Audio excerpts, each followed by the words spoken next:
And then Tato wants to know what type of financial plan I should have as a person with adult dependents.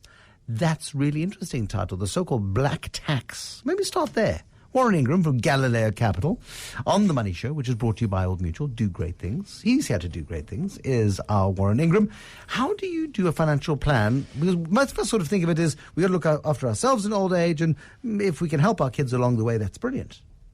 Yeah, I think it's called the sandwich generation. Yeah. So it's a global phenomenon, and obviously in South Africa we call it black tax for obvious reasons, for historical reasons, and it's a difficult one because now what you've got to do is start with a horrible thought, which is the life expectancy of your parents. So you actually have to think about when are your parents going to pass on, or the adult dependents. It's usually your parents or sort of their siblings or your aunts and uncles, and you have to understand from their point of view how long would you have to plan for, how much money do you have to sacrifice or not sacrifice, plan to provide them on a monthly basis. As you say, over and above then planning for yourself, your retirement, and then if you've got children of your own, then looking after your kids and their schooling and etc. So to me, it's not very different from a normal plan that you would do with for parents who have children. You just add another layer of expenses, and I'm saying it's not difficult. I'm not saying that it's horrible. And the biggest thing there is to really take very serious consideration of medical expenses and get proper watertight medical aid. 100%, and if they haven't been in medical aid, it's going to be quite a difficult thing because the medical aids don't want to take you on if you've at 70 with no previous history of being in the medical aids, because there's a chance that you're now paying, that they're paying on behalf of your uninsured life, and now all of a sudden you want to insure yourself, and now they pick up the risks. Gets very expensive.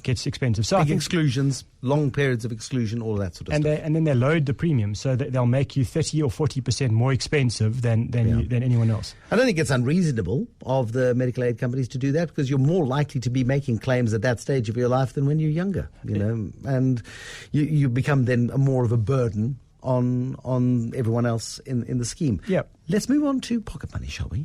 I've got some stories. I've got some fights to pick with this one as well. So have I. This is awesome. But before we get there, Toby Shapshak, the publisher of Stuff magazine. You had a good, healthy upbringing, did you, Toby? I did indeed. I heard your plaintive plea, Bruce, for someone to tell a pocket money story. And I suppose mine is not atypical. If I wanted something, I had to do chores. I had to do things. There was always a trade exchange, as it were. Nothing for nothing, mahala for mahala. And it's great upbringing, actually.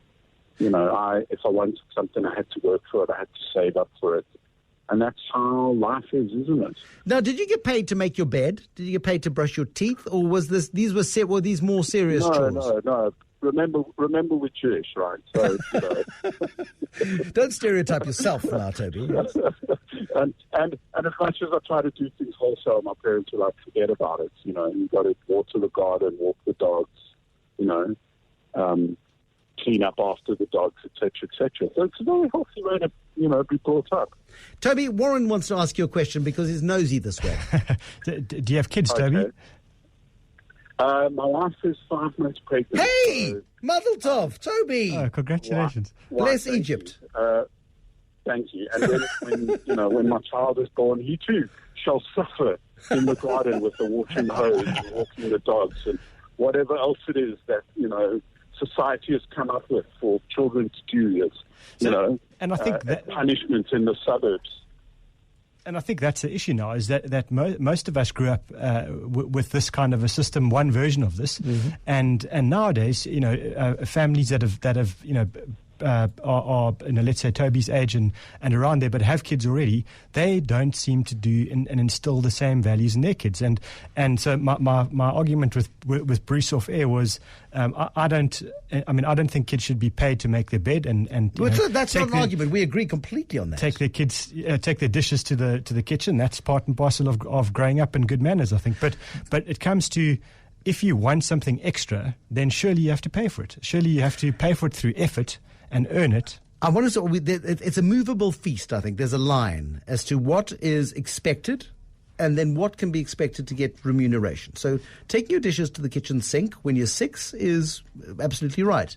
at what point should you be washing those dishes? And once you're washing those dishes, should you be paid to wash those dishes, or is that just a household chore?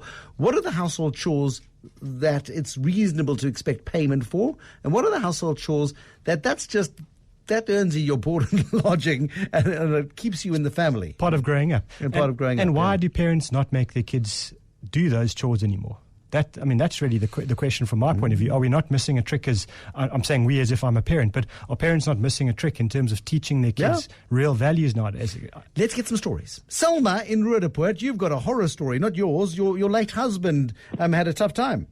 Yes. When he was still young in Nottingham, in Britain, he had to do gardening as usual for my father-in-law, and he also had to wash the car, even if it was standing in a foot of snow, if he wanted his pocket money. And because there were 3 kids, 2 girls and my husband, if they were expected at night to wash the dishes and dry it and put it away. So they sort of take turns. So the one night one would wash and the other one would dry and the other one would put the dishes away, and then the next night they'd swap again. But all those things were expected of them. It wasn't a case, but as I said, for pocket money, they had to, of course, do other extra chores outside. Selma, thank you for that lovely story. Washing cars in the snow. That's pretty hard. And I bet you he was great with money his whole life. I'm sure, absolutely. No doubt. Oh, Sue in Randburg. Hi, Bruce. A little bit of a different story, and I'm going back to the 80s with my daughter. She was given pocket money. She wasn't expected to do chores, but the rule was that half of the pocket money could be wasted on sweets or whatever. The other half was either saved or put towards buying something meaningful. When she was 9 years old, there was a particular doll that came out, and she wanted it, didn't have the money. So we negotiated with her that we would pay for the doll and she would pay it off week by week. It took her 30 weeks to pay the doll off, but that was the beginning of learning about hire purchase. Did you charge her interest at 22% a month? No, but beyond her we didn't. Because she'd still owe you money today if you had, yes. We stood with our hands out each week when the pocket money was delivered to her. And then when she was 12, we opened a bank account for her. In those days, cards were very, very new, but she had her own auto bank card. Yeah, and I think 12 is a good age for it. Thank you, Sue in Randburg. And I just don't think our banks have done enough to encourage saving and stuff. I understand a bank's got a nice new app. I'm not sure if any other banks are doing it where they encourage savings and that sort of stuff. But the banks have been blimmin' slow. They were big on it in the 80s, the Bob accounts and all that sort of stuff. I remember I had one of those. Yeah. Because it was kind of cool to have one. Yeah. And then they've just lost the plot on it. And Standard Bank, I think, has come back with a very nice app. I'm not sure if the other banks are in on that particular trick. Wayne in Melville. Hi, Bruce. I almost said Mr. Whitfield. No, that's fine. I like that. You could say that. Oh, thank you. Yeah, that comes from 10 years of being at boarding school. And I was in high school from 1976 to 81. And we used to get our pocket money on Sunday nights from the headmaster of the boarding school. And we used to get 20 cents. That's what we got, 20 cents. But 20 cents was the only thing we had, 20 cents, yes. And the only thing we had to do to get that 20 cents was write a letter home on Sunday night. It's a good incentive, Wayne, and boarding schools have done that. We'll get to the lessons one. We'll get to the. I'm liking the stories. Brian, how do you afford to give anybody in your family pocket money with 7 kids in the house? Jeepers. We are very creative, very, very creative. But what I wanted to say was that when the family's together, we expect our children to do more than my wife and myself do. We spend our days making a salary and making a living for the children. So when we sit at supper, the children need to bring everything to the table and have to take everything off the table. And they really do more than their fair share because that's the way the family works. We spend our whole day making sure they've got what they've got. And they have to put in much more, and they're brought up like that. And none of the kids, when they get older, they don't complain. That's the way it is. Are they paid for that service?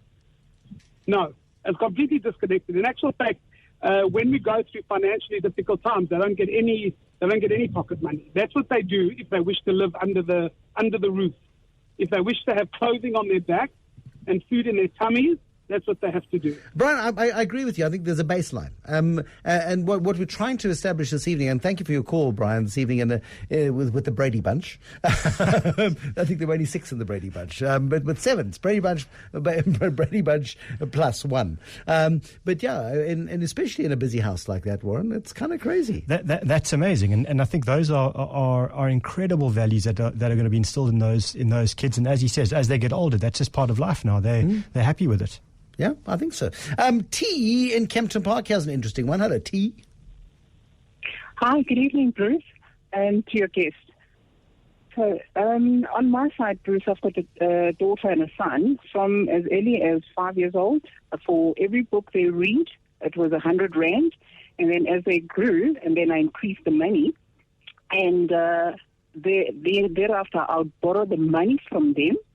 And then once they borrow me money, I'd ask them to charge me interest. And they were allowed to charge me interest up to 50% interest, just to teach them, about the credit side. And then lastly, as they were older, like now the one is 13 and the one is 17, I put money in their account. They're allowed to buy anything with the money that they have. But once it's finished, then they have to borrow from me, and then I charge them interest.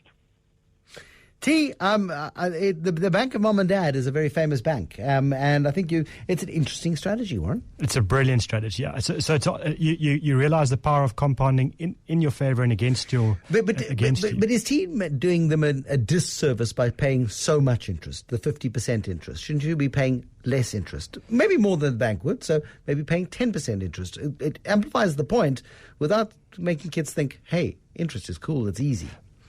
Earning interest is cool. And that's really the point. So because now they figure out that their money makes money babies, and so they get into a really nice understanding that for me, what I want to be doing in this situation is I want to earn this interest. I don't want to be paying it because then it's costing me. So I think it probably illustrates the point to an age, and then after that it would lose value, as you say, or it will start costing T a heck of a lot of money. No, exactly. Got to be careful with that.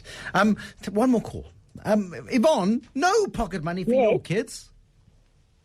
Hello? No pocket money at all for your kids? No, my kids never got pocket money till they were both finishing matric, and they only got pocket money when they went to university, and the very small amount they got it till they finished their honours degree. They got the same amount for the 4 years at the university. Yvonne, sorry, the line quality really isn't good enough, I'm afraid. But yeah, so she gave them everything. She says they're very prudent with money. I mean, look, there are different ways of skinning this particular cat, aren't there, Warren? Absolutely, and I think it's one of those things in this day and age where we live in a service economy. We have to teach kids some kind of relation to that. So I mean, obviously there will be different systems and different parents, but I don't think I'm just wondering whether parents think about this stuff now. And we always say, schools don't do enough to teach our kids about money. And what do you teach your kids at home about money? Exactly. And this is it. This is the show. I want some lessons, Warren Ingram. In a moment, Warren Ingram from Galileo Capital is in studio with me this evening. We're talking kids and pocket money. You've told us some wonderful stories about how you manage it in different households, and there are a million different approaches to this. There's no right and wrong. Well, there are lots of wrong ways, but there are plenty of right ways too. That you can deal with this often quite thorny conundrum in your house. 011 883 0702 021 446 0567. The Money Show. Personal finance. Okay, so how do we deal with pocket money? What are some good tips? If you're a family in a conundrum and you're not too sure whether or not making the bed in the morning is worth 50 cents and taking the breakfast dishes from the table to the sink is worth another 50 cents and brushing your teeth is worth 3.5 cents and that should be the most important. Actually, you could pay about $10 for each tooth being brushed because it'll save you money at the dentist over the long run. But we don't have it right in our house, but I'm a very firm believer that there's stuff that you have to do to get through the day, and then there's got to be some sort of additional value add as a resident of the household where you take some pressure off the family by doing something quite exceptional, and then maybe we can talk about some remuneration. I think we agree. I mean, this point was brought home to me by a South African family that have been living in Australia for quite a few years, and they came back for their first holiday as a family now, and we spent a bit of time with them. And you watch these little, I mean, you have to call them Aussie kids now because that's pretty much their life. And looking, I mean, it was amusing in a way, but sitting in a restaurant and there are 2 sets of knives and 2 sets of forks. And the youngest boy, and he's probably 13, says, why on earth would we have 2 sets of knives and 2 sets of forks? Because these have got to be washed. And what a waste is this? Why are we doing this? And actually, I didn't really have a good answer for him. He was 100% correct because he knows at home it's his job. He has to think about these things because he's the guy that washes the dishes. And that's not a pocket money generating thing. That's part and parcel. I mean, when you walk into their house, like you do in most of those houses, you take off your shoes because someone's got to clean the carpets and vacuum the floors, etc. And so these kids learn as they walk in, they take their shoes off. They do it in every house. It must be quite disconcerting if you're from here and you go there because, people are just going to be taking their shoes off all over the place. We got that rule in our house. Well, that's great. Basic consideration. and making their beds and putting their clothes in laundry in the laundry, etc., just normal part of the run of the mill stuff. But if they want to go on an extra school trip or they want a cricket bat or whatever the deal is, those things have to be earned. So I think we're probably saying the same thing there. And it's a question I think for reasonably high income earners in South Africa, especially if they've come from a background where they didn't have money when they were growing up. It seems to me from my sort of anecdotal studies that I've done that parents now are going out of their way to give kids everything they didn't have. So these kids are growing up with none of that expectation, and that's my question. Yeah, what are we teaching them? And also, I mean, there's the domestic workers in South Africa. I think there are domestic workers who have great jobs in great families, and there are domestic workers who are flagrantly abused. And the kids that are growing up in households where domestic workers are treated badly and are treated as servants, rather than people who are able to add value and take a bit of the load off in a household. I think that's poisonous an environment for children to grow up. So now the question is, if you're a parent in the fortunate position where you can afford a domestic worker, and the question to you will be, how do you bring your kids up so that they understand the value of money? And we're not saying that this is something where you've got to make money the be all and the end all. That's not the deal. But as we all know, most people around the world, and South Africa is no different, have problems with overspending, with credit, with debt, all of those issues. So how do you start at a very early age to make sure that they understand the value of money and they understand that the more work that they put into something, the more effort they put in, they're going to get a greater reward, and that they don't just go and blow it because it was really hard earned. And that's the question. And to me, it starts with this concept of saying, okay, there's what you do to be in this house, as the man with 7 kids said. That's part of the deal. And then there's the part of saying, okay, if you want extra stuff, you can earn it within reason. If the family can afford it, you can earn it. And that's where the pocket money question comes in. And then I think one of the other things that we don't really do well is we don't discuss money as families. So we don't sit around a table and discuss what's going on. And I'm not saying you've got to be sensitive to the age of children here, but why is it that a lot of the time conversations about money, if the family's going through difficult times, etc., when the family needs to cut back or not, those things shouldn't be hidden from children because it's part and parcel of life. And if those things are discussed from the time that children can understand what's going on, that gives them a 10, 15, 20-year advantage. I agree with you. I mean, families where, if you've been privileged enough to grow up around the table where money is discussed, and not whether you've got lots of money and investments are being discussed, that's one level of discussion, but it's about understanding how the world works and understanding why actually this week it's brown bread rather than pasta, or whatever the case might be, because actually there's been a tax increase, or there's a little less money, but we had some medical expenses, or whatever it was. 2 quick calls, and then we'll let you go. Ginica in Stellenbosch. You got no pocket money, you poor thing. Hi. We got all the necessities that we needed when we were kids, and a very, very small amount of pocket money. So anything extra, we had to either ask our parents for it, and I never really liked to do that. So it forced me to find a way to get money somehow. And from quite a young age, I was making gift cards and selling them at markets and that kind of thing. And I always worked every university holiday just for extra money to spend on things that I wanted to. And I think it definitely does teach you the value of money and how to work with your money properly. And what effect is that? Because you're no longer a child. What effect has that had on you? Well, today I have my own business. And the same with my husband. When he was at school, he was doing very innovative things, buying things and selling them online. And today he also runs his own business. Yeah, it's a lovely story. Thank you, Yannicka, very much indeed. Last one to you, Alan in Ottery. Just make Warren Ingram's day by telling your story. Okay. I worked on the same campus with my son, who would use that as an excuse to get money out of me. And I realized that this haphazard system that I had with the pocket money wasn't right. So we gave him a fixed amount, and his sister, which included an allowance for their clothing, plus an amount that had to go into unit trust. They had to learn to live with that money. Of that, they had to learn also to be generous to others.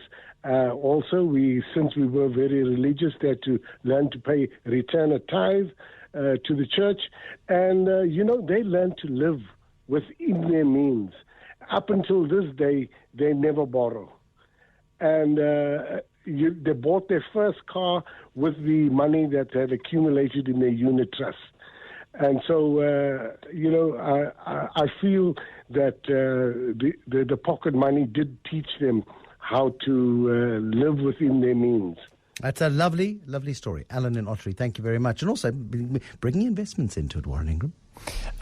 Double lessons, triple lessons, in fact. So that's the way it's got to go. That he should write a book about this. There we go. Alan in Ottery, and then you can contribute the money that you make out of your book into the trust where Warren takes the money from his fabulous books and puts them into a trust and help educate kids. How's that that's serendipity. That's fantastic. Thank you. There we go. Trust me. Warren Ingram from Galileo Capital.